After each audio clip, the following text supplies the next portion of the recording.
নমস্কাৰ, অন্যটি ভিডিঅ'লৈ আপোনালোকক স্বাগতম জনাইছোঁ। বৰ্তমান আমি আছোঁ জোৱাইত, আৰু জোৱাইত আমি ইয়াতে হোমষ্টেত ৰাতি থাকিলোঁ। আৰু ৰাতিপুৱা পৰিৱেশ ঠিক এনেধৰণৰ, খুব ধুনীয়া এটা পৰিৱেশ, শান্ত পৰিৱেশ আৰু খুবেই ঠাণ্ডা ইয়াত। আমি যোৱাকালি নগাঁৱৰ পৰা শ্বিলং নোসোমাই বাহিৰে বাহিৰে আমি এই জোৱাই পালোহি, আৰু জোৱাইত কিছু ঠাই চালোঁ। চোৱাৰ পিছত আমি জোৱাইতে ৰাতি থাকি গ'লোঁ। আৰু ৰাতিপুৱাৰ দৃশ্য ঠিক এনেধৰণৰ, যি হোমষ্টেত আমি আছিলোঁ, আৰু সেই হোমষ্টেৰ এই পৰিৱেশ।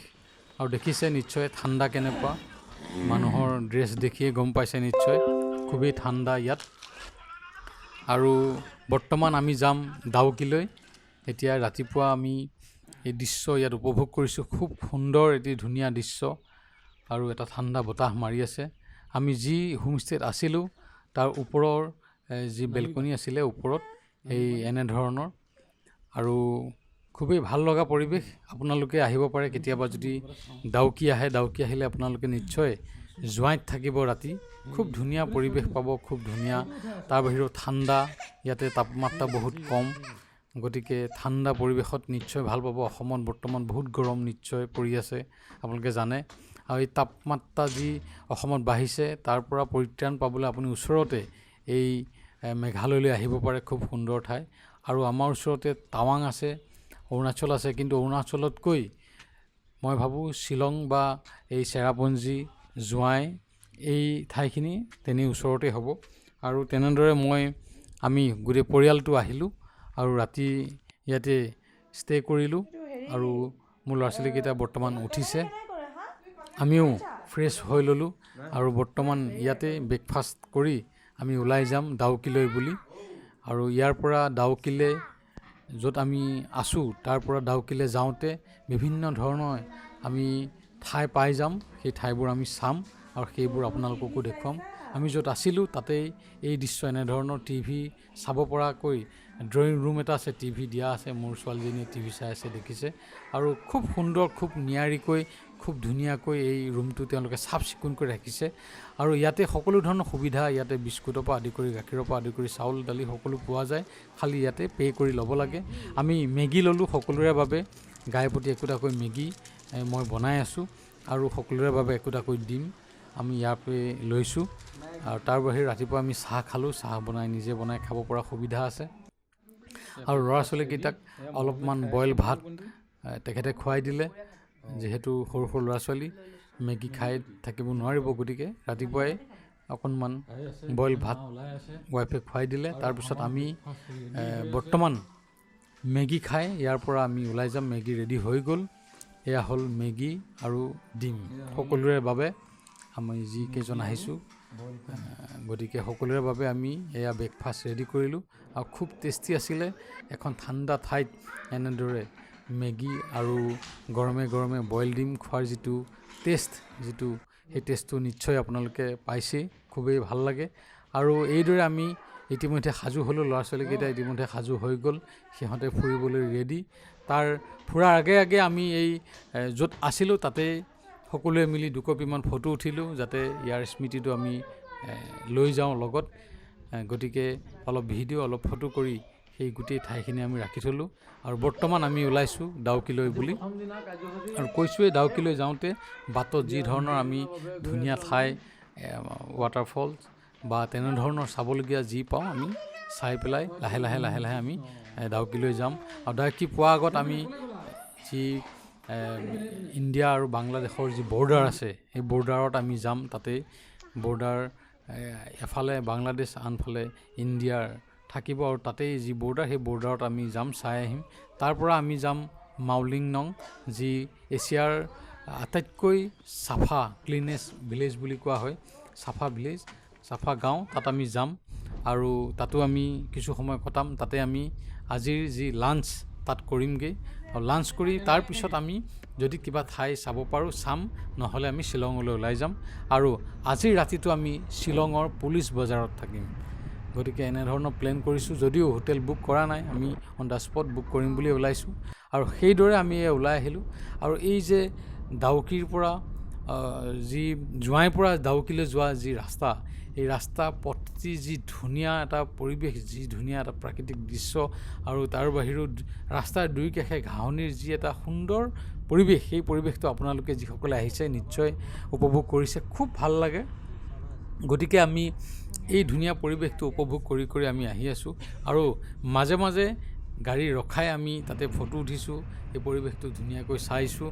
আৰু যিহেতু ইয়াত ৰ'দ নাই, গৰম নাই, একদম খুবেই এটা সুন্দৰ ঠাণ্ডা পৰিৱেশ, আৰু ঠাণ্ডা পৰিৱেশৰ মাজত এইদৰে নিজে গাড়ী চলাই পৰিয়ালটো লৈ এনেদৰে ফুৰি অহাৰ যিটো আনন্দ, সেই আনন্দটো সাংঘাতিক সুকীয়া।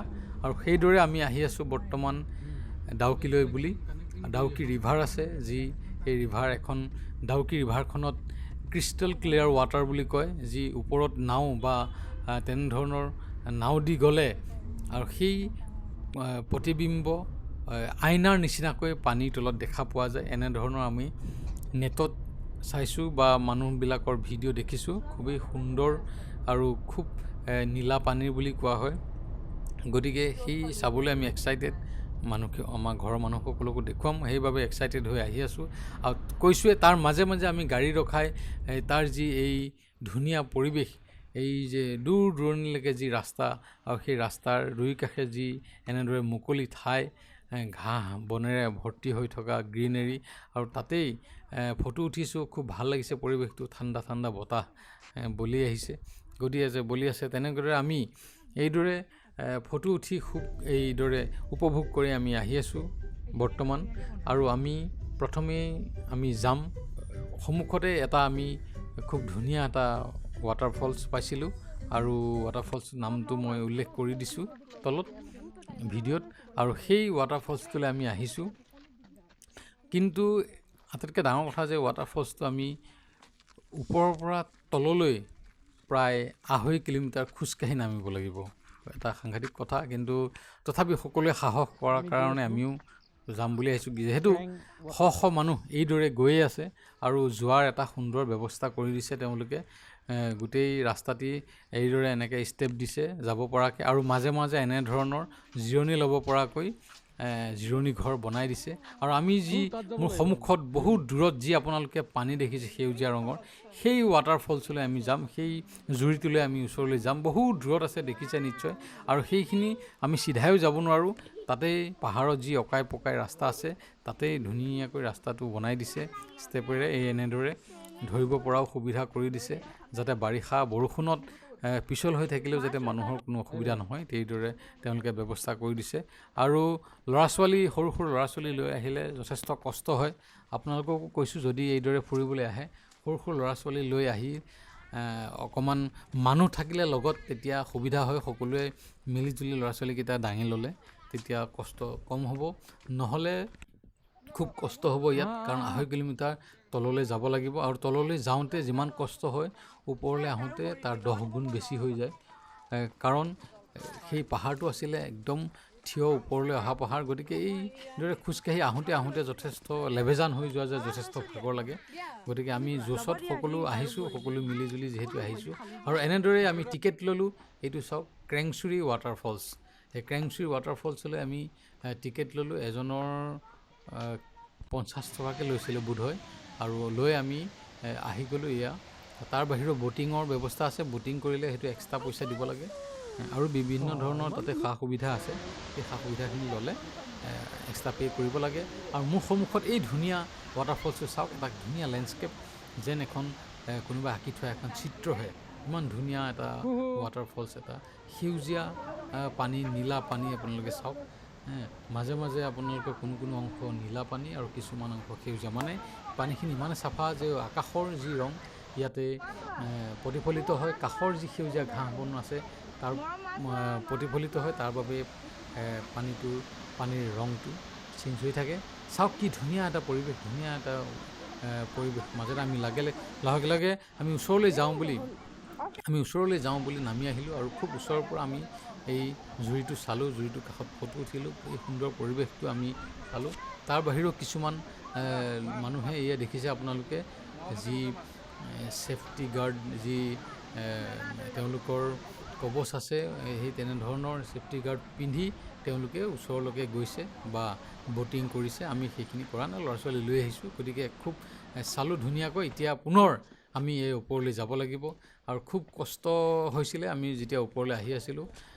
খুবেই ভাগৰ লাগে আৰু এই ভাগৰৰ মাজেৰে যিহেতু তথাপি আহিছোঁ ইমান দূৰ চাবলৈ, এইদৰে আমি আহি অৱশেষত এয়া লেবেজান হৈ বহি লৈছোঁ আৰু আমি ওচৰতে থকা দোকানৰ পৰা এইদৰে ক'ল্ড ড্ৰিংকছ কিনি আমি খাবলৈ আৰম্ভ কৰিছোঁ। আৰু এইদৰে কিছু সময় আমি ইয়াতে জিৰণি ল'লোঁ, খুব ভাল লাগিল। বহুত কষ্ট কৰি যদিও গৈছোঁ বা আহিছোঁ, তথাপি এই যি তাৰ যি নয়নভিৰাম দৃশ্য, সেই দৃশ্য দেখি যথেষ্ট ভাল লাগিল। তাৰপিছত আমি এই খুব ঠাণ্ডা বতাহৰ মাজত এইদৰে আমি আহিলোঁ আৰু এইদৰে অহাৰ পিছত আমি এইবাৰ আহিলোঁ ইণ্ডিয়া আৰু বাংলাদেশৰ যি সীমা আছে সেই সীমান্তত আমি পালোহি আৰু ওচৰতে আছিলে এই সীমান্ত আমি পালোহি। খুব অকাই পকাই ৰাস্তা অহাৰ পিছত আমি এইখিনি পালোহি আৰু মোৰ সন্মুখত দেখিছে এয়া ভাৰত লিখা আছে আৰু এয়া হ'ল ভাৰতৰ শেষ সীমান্ত। এই শেষ সীমান্তৰ পিছত বাংলাদেশ আৰম্ভ হৈ যায় আৰু মোৰ সন্মুখৰ আঁতৰত আছে বাংলাদেশ আৰু বাংলাদেশ আৰু ভাৰতৰ সীমান্তৰ মাজৰ যিখিনি আছে সেইখিনি হ'ল জেগা মানুহৰ বাবে, টুৰিষ্টৰ বাবে ৰাখিছে যাতে। সেয়া দেখিছে ভাৰতৰ মেপ আৰু এয়া হ'ল ভাৰতৰ সীমান্তৰ হ'ল এয়া গেট। আৰু এইদৰে আমাৰ বৰ্ডাৰ ছিকিউৰিটি ফ'ৰ্চ আছে, আমাৰ BSF আছে। আনফালে যি বাংলাদেশৰ সীমান্ত বাহিনীও ইয়াতে আছে। দুই প্ৰতিৰক্ষাৰ যি ব্যৱস্থা আছে তেওঁলোকে কৰি ৰাখিছে।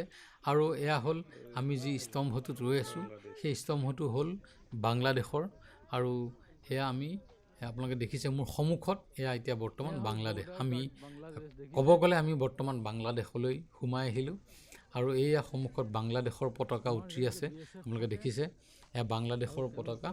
আৰু এয়া হ'ল বিভিন্ন ধৰণৰ বাংলাদেশৰ যি সেনাবাহিনীক তেওঁলোকে শ্ৰদ্ধা জনাই বিভিন্ন ধৰণৰ তাতে স্তম্ভ বনাই ৰাখিছে। বাংলাদেশে স্বাগতম ইয়াত লিখা আছে আৰু এয়া হ'ল বাংলাদেশ। মোৰ সিপাৰে যি আছে সেয়াত বাংলাদেশ আৰু বাংলাদেশৰ টাকা চলে তাতে বাংলাদেশৰ জলবায়ু, বাংলাদেশৰ দোকান বজাৰ বা বাহন আছে বাংলাদেশৰ। আৰু মোৰ ইপাৰে হ'ল ইণ্ডিয়া, এয়া হ'ল বৰ্ডাৰ গাৰ্ড বাংলাদেশ। আমাৰ যেনেকৈ BSF থাকে আৰু তেওঁলোকৰ BGB থাকে, মানে বৰ্ডাৰ গাৰ্ড বাংলাদেশ। আৰু এয়া হ'ল বাংলাদেশ। মোৰ সোঁহাতে এয়া বাংলাদেশ আৰু মোৰ বাওঁহাতে আছে হ'ল ভাৰত। আৰু এই ভাৰত বাংলাদেশৰ সীমান্তত আমি সকলোৱে মিলি ফটো উঠিলোঁ। বাংলাদেশেও বহু পৰ্যটক তেওঁলোকে আহিছে, ইণ্ডিয়াৰ ফাললৈ সোমাই আহিছে। গতিকে ইয়াতো চাইছে ইণ্ডিয়াৰ ভাৰতৰ যি দৃশ্য, ভাৰতৰ দৃশ্যও তেওঁলোকে চাইছে। আৰু এইদৰে থাকি আমি বৰ্তমান ওলাই আহিলোঁ। তাৰপিছত আমি আহিলোঁ যি ডাউকি ৰিভাৰ আছে, ডাউকি ৰিভাৰলৈ। মই আপোনালোকক কৈছিলোঁ খুব সুন্দৰ ক্ৰিষ্টেল ক্লিয়াৰ পানী বুলি কোৱা হয়। এয়া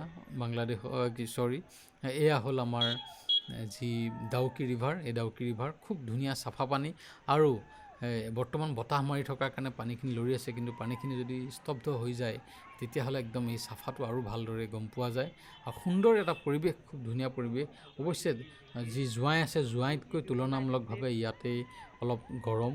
জোৱাইত যিমান ঠাণ্ডা সিমান ঠাণ্ডা ইয়াতে নহয়, ইয়াত কিছু অলপ তাপমাত্ৰাটো বাঢ়ি আছে। আৰু খুব সুন্দৰ পৰিৱেশ, সকলোৱে ব'টিং কৰিছে। আমি ব'টিং কৰা নাই অৱশ্যে, কাৰণ তাতে গাড়ী থোৱাৰ যথেষ্ট অসুবিধা হৈছিলে আৰু প্ৰায় হাজাৰ শ গাড়ী ইতিমধ্যে জাম লাগি গৈছিলে। আৰু এই জামৰ মাজত আমি সঁচাকৈ ভয় খাইছিলোঁ যে আজি আমি সঁচাকৈ শ্বিলং পামগৈ নে নাপামগৈ উভতি, কাৰণ ইমান জামৰ মাজত কেনেকৈ যাম, কিদৰে আমি পাৰ হ'ম। কিন্তু ভগৱানৰ কৃপাত আমি তাৰ মাজেদিয়ে আমি ওলাই আহিলোঁ আৰু পটককৈ অকণমান জেগা ঠাই পাই আমি সেইফালেদি ওলাই তাৰ পৰা আমি সোনকালে ওলাই দিলোঁ। আৰু মোৰ সন্মুখত আপোনালোকে দেখিব এই বিভিন্ন ধৰণৰ যি গাড়ীৰ জাম, এই জামবিলাক আপোনালোকে দেখিছে, বহু দূৰলৈকে জাম। আৰু তাৰ পৰা আমি লাহে লাহে এই সুন্দৰ পৰিৱেশ উপভোগ কৰি আমি তাৰ পৰা ওলাই আহিলোঁ।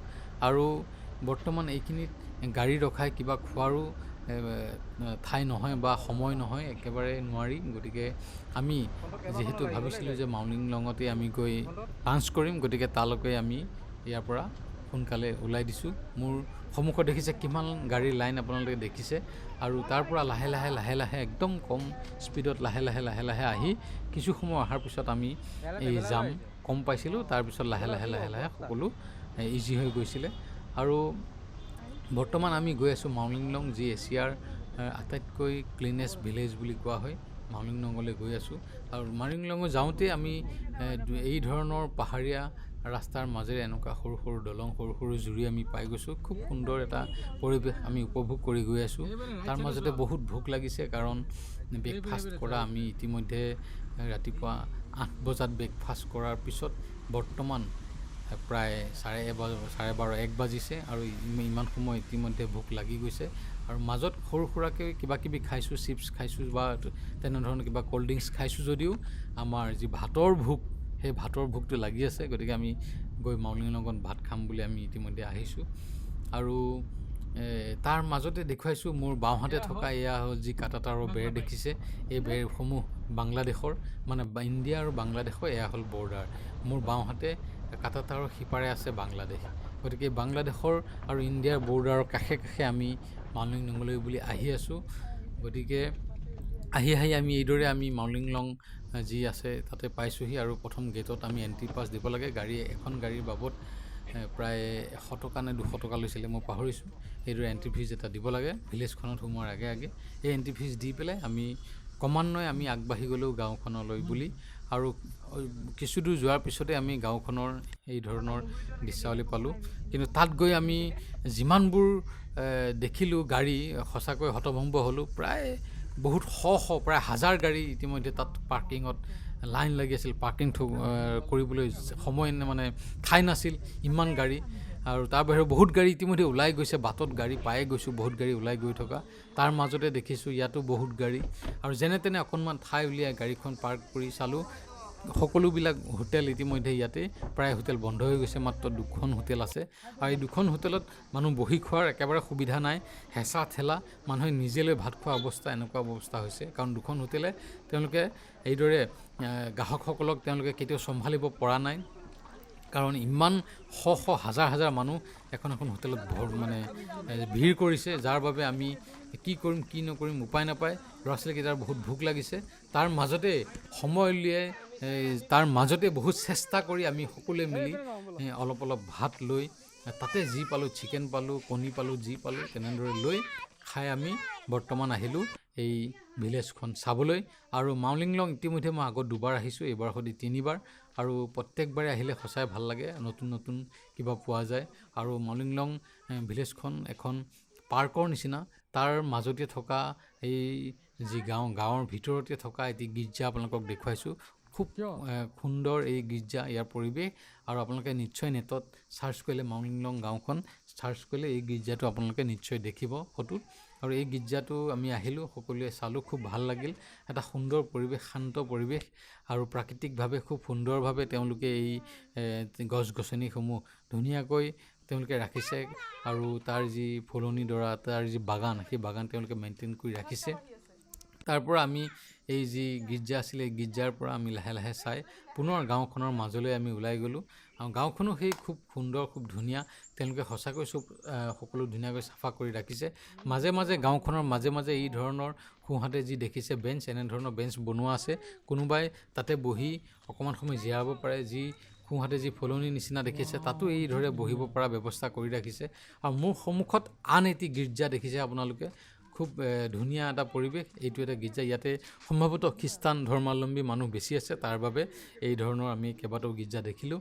আৰু এয়া হ'ল সেই গাঁওখনৰ পথ, খুব সুন্দৰ পথ, ধুনীয়াকৈ ৰাখিছে। আৰু দুই কাষে এইদৰে ফুলৰ বাগান তেওঁলোকে কৰি ৰাখিছে। আৰু এই বাগানৰ মাজে যি ৰাস্তাটো এটা দূৰ দূৰণিলৈকে খুব ধুনীয়া এটা পৰিৱেশ, তাকে চাবলৈ মানুহ আহে। আৰু এই যে সৰু যি দেখিছে আপোনালোকে বেম্বো ব্ৰিজ, এই বেম্বো ব্ৰিজখনো খুব ধুনীয়া। সেই যিখন ভিলেজ আছে, ভিলেজৰ মাজেদি সৰু এনেধৰণৰ পুখুৰী আছে। সেই পুখুৰী ইপাৰৰ পৰা সিপাৰলৈ যাবলৈ এইদৰে বাঁহৰ যি ব্ৰিজৰ ব্যৱস্থা তেওঁলোকে কৰি দিছে। আৰু এইদৰে আমি চাই, ইয়াৰ পৰা খুব সুন্দৰভাৱে চাই মেলি আমি ভাবিলোঁ এতিয়া বৰ্তমান শ্বিলঙলৈ যোৱাৰ সময় হৈছে। কাৰণ নহ'লে আমি গৈ পাওঁতে বহুত ৰাতি হৈ যাব। ইতিমধ্যে জোৱাইত আমি হোটেলৰ বাবে বহুত দিগদাৰ হৈছিলে, সেইবাবে আমি ওলাই দিলোঁ তাৰ পৰা। ইতিমধ্যে বেলি লহৰিয়াইছে আৰু আমি ওলাই দিছোঁ শ্বিলঙলৈ বুলি। খুব সুন্দৰ এটা ৰাস্তাৰে এই ধুনীয়া আবেলিটো আমি উপভোগ কৰি কৰি শ্বিলঙলৈ বুলি আহিছোঁ। কিন্তু আমাৰ দুৰ্ভাগ্যবশতঃ আমি শ্বিলং পাওঁতে সঁচাকৈ আমি সন্ধিয়া হৈ গ'ল। হোটেলৰ বাবে বহুত চেষ্টা কৰিলোঁ, কৰি অৱশেষত এখন হোটেল পালোঁ, য'ত এইদৰে দুখন দুখন বেড আছিলে আৰু এইদৰে আমি ইয়াতে তলতো বেড কৰি এডজাষ্ট কৰি আমি সকলো থাকিলোঁ। আৰু আমাৰ যি ভিডিঅ'টো চোৱাৰ বাবে আপোনালোকক ধন্যবাদ জ্ঞাপন কৰিছোঁ। আৰু শ্বিলঙত কি হ'ল, শ্বিলঙৰ পিছদিনাখনৰ যি ভিডিঅ' আছে, নিশ্চয় আপোনালোকে দ্বিতীয় ভিডিঅ'টোত পাব। ধন্যবাদ।